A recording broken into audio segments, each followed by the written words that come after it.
تبارك الذي نزل الفرقان على عبده ليكون للعالمين نذيرا۔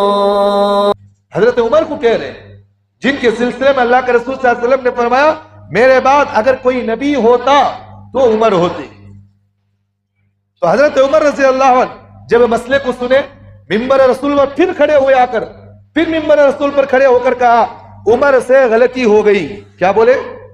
عمر سے غلطی ہو گئی، عمر نے مسئلہ غلط بتایا، لہٰذا جس عورت نے عمر کی اصلاح کی عمر اس کا شکر ادا کرتا ہے، لہٰذا اللہ نے قرآن مجید کے اندر مہر کو قید نہیں کیا۔ یہ عمر کیا ہو سکتا ہے کہ قرآن و حدیث کے اندر رد و بدل کر سکے؟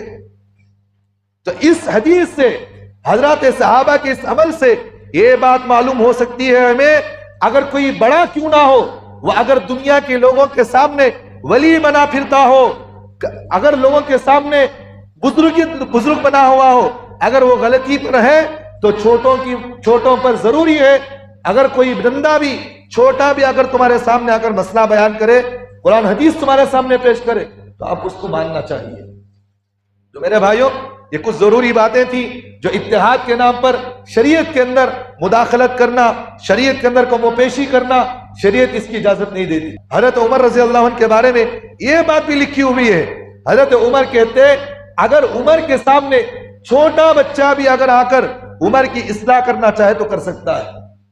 چھوٹا بچہ بھی آ کر حضرت عمر رضی اللہ عنہ کے سامنے آ کر کہتا امیر المؤمنین دین کی باتیں بتاتا، تو حضرت عمر سامنے بیٹھ کر اپنی گردن کو جھکا کر اس کی باتیں سنتے تھے۔ یہ بڑوں کی علامت ہوتی ہے۔ غلطی معلوم ہونے کے بعد اپنے اندر اڑک پیدا کرنا، اکڑ پیدا کرنا، منجے بولیا انہیں، منجے اصلاح کرنے والا بندہ انہیں، چھوٹے اٹھ کر منجے بول رہی، یہ نہیں ہوتا۔ چھوٹا بھی اگر تمہارے سامنے آ کر غلطی بتا رہا تو اس غلطی کو مانے ہمیں۔ سرکار دو عالم صلی اللہ علیہ وسلم کی حدیث ہے، مشکات شریف کی روایت ہے، اللہ کے رسول صلی اللہ علیہ وسلم نے فرمایا سمجھانے والے سے زیادہ بعض مرتبہ سمجھنے والا اس سے زیادہ سمجھتا ہے۔ بھائی میں سمجھا رہا ہوں، میرے مجمع کے اندر بہت سارے وہ حضرات بھی ہوں گے جو میرے سے زیادہ اس بات کو سمجھتے ہیں، تو سمجھانے والے سے زیادہ بعض مرتبہ سمجھنے والا زیادہ ہوتا ہے۔ اللہ کے رسول کی حدیث موجود ہے، تو سمجھانے والوں سے زیادہ اگر کوئی سمجھنے والا اس مجلس کے اندر موجود ہے تو ہمارے لیے ضروری ہے کہ ہم جو اس بات کو مانیں، حد درمی پر نہیں اتارنا۔ کچھ دن پہلے کی بات، ایک مولانا ایک مسجد میں داڑھی پر کالی خضاب لگا کر نماز پڑھا رہے، داڑھی کو کیا کرے کالی مہندی لگا لے کو نماز پڑھا رہے۔ میں نے اس مولانا سے فون کر کہا کہ مولانا یہ بندہ جو نماز پڑھا رہا ہے مسجد میں داڑھی کو کالی مہندی لگا کو نماز پڑھ رہا ہے، شریعت کا حکم کیا ہے معلوم؟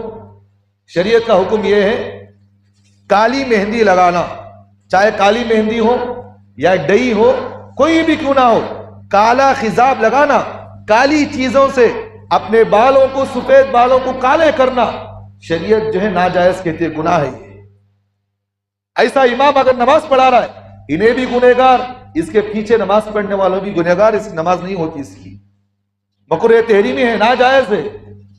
میں نے اس مولانا کو فون کرتے ہوئے کہا کہ مولانا جس بندے کو آپ نماز پڑھانے کے لیے کھڑا رہے وہ بندہ جو ہے ڈئی مارتا ہو رہے، کالی مہندی لگاتا ہو رہے، اس کے بال دیکھو جا کر کے پورے بال کالے ہیں، کچھ دن پہلے دیکھے تو بال سفید، اب دیکھو تو پورے بال کالے، نماز ہوتے کیا اس سے؟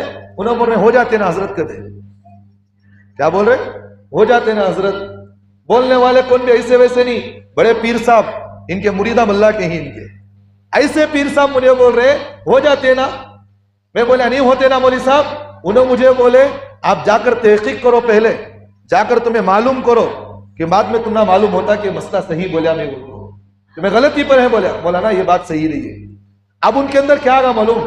انہیں چھوٹا مولی آ کو بڑے مولی کو اصلاح کرنا، چھوٹا مولی آ کو بڑے مولی کو اصلاح کرنا۔ میں بولیا دیکھیے علم کے اعتبار سے بڑے اور چھوٹے میں تمیز نہیں ہوتی، عمر میں تمیز ہو سکتی ہے لیکن علم کے اعتبار سے بڑے اور چھوٹے میں تمیز نہیں ہوتی۔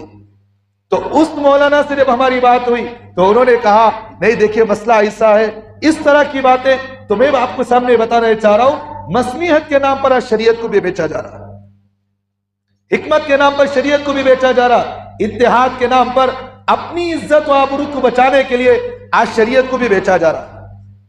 بیچنے نہیں بیچنے، ممبر رسول پر نماز جیسی پاکیزہ جگہ پر، مصلی جیسی پاکیزہ جگہ پر آج جو ہے غلط حرکتیں ہو تو کیا لوگوں کی نماز اصلاح ہو سکتی ہے یہاں پر؟ تو اس لیے آپ حضرات سے بھی میری درخواست ہے، آپ بھی جو بھی کیوں نہ ہو کالی مہندی نہیں لگانا. برون لگاؤ، لال لگاؤ. اللہ کے رسول صلی اللہ علیہ وسلم کی حدیث ہے، اللہ کے رسول صلی اللہ علیہ وسلم جو ہے مہندی، لال مہندی لگاتے تھے. کون سی مہندی؟ لال مہندی لگاتے اللہ کے رسول. تو کالی مہندی کے علاوہ یا کالا جو ہے کوئی بھی کیوں نہ ہو، آج کل کیمیکل نکلے، کوسا کی تیل لگا تو بالا پورے کالے ہو جاتے، ہوتے نہیں ہوتے؟ ایسے چیز نہیں لگانا. جو بھی کیوں نہ ہو آپ دوسرا کلر لگاؤ، سفید بالوں کو کالا نہیں کرنا. تو میرا یہ مسئلہ بڑا پیچیدہ ہے، بہت سارے اس میں باتیں ہیں. کون سے بندے کو کالی مہندی لگا سکتے ہیں، کون سا لگا سکتا ہے، یہ بھی باتیں بہت ساری ہیں. لیکن مسئلہ چھیڑ دیا. ایک بات میں آخری کہتا ہوں، اگر کوئی بندہ 40 سال جس کی عمر ہے، 40 سال اگر کسی کی عمر ہے، اس عمر کے اندر اگر کسی کے بال سفید ہو گئے، آج کل نوجوانوں کو دیکھ رہے ہیں آپ، ہے نہیں 12 سال 13 سال 15 سال نہیں ہوتے بالاں پورے بڈھے ہو جاتے ہیں اس کے، ہے کہ نہیں؟ 30 سال میں بال بوڑھے ہو رہے. تو شریعت کا مسئلہ کیا ہے؟ اگر کسی کے بال 40 سال کے اندر اگر کسی کے بال سفید ہو رہے تو عیب کو چھپانا بھی ضروری ہے نا بھئی. جوانی ایک اللہ کی بڑی نعمت ہے. جوانی میں اگر کسی کو ایک عیب پیدا ہو جائے تو اس عیب کو دور کرنا بھی ضروری ہے نا. آدمی اگر بیمار ہو جائے تو اس کا علاج بھی ہونا نہیں ہونا. تو 40 سال کی عمر کے اندر اگر کسی کے بال سفید ہو گئے تو انہیں جو ہے کالی مہندی لگا سکتا ہے، لیکن مہندی لگا کر نماز نہیں پڑھا سکتا. یہ بات سمجھ میں آ رہی؟ لگا سکتا ہے انہیں، کیوں؟ عیب کو دور کرنا. 40 سال کے اندر، 40 سال کے بعد کالی مہندی بھی نہیں لگانا اور کوئی بھی چیز نہیں لگانا. آج کل کسی کے ڈئی نکلے نا، کسی گودریج لگاتے نا، یہ سب نہیں لگانا، ہٹاؤ. بڑھاپا چھپانے کے لیے کتنا بھی چھپے تو وہ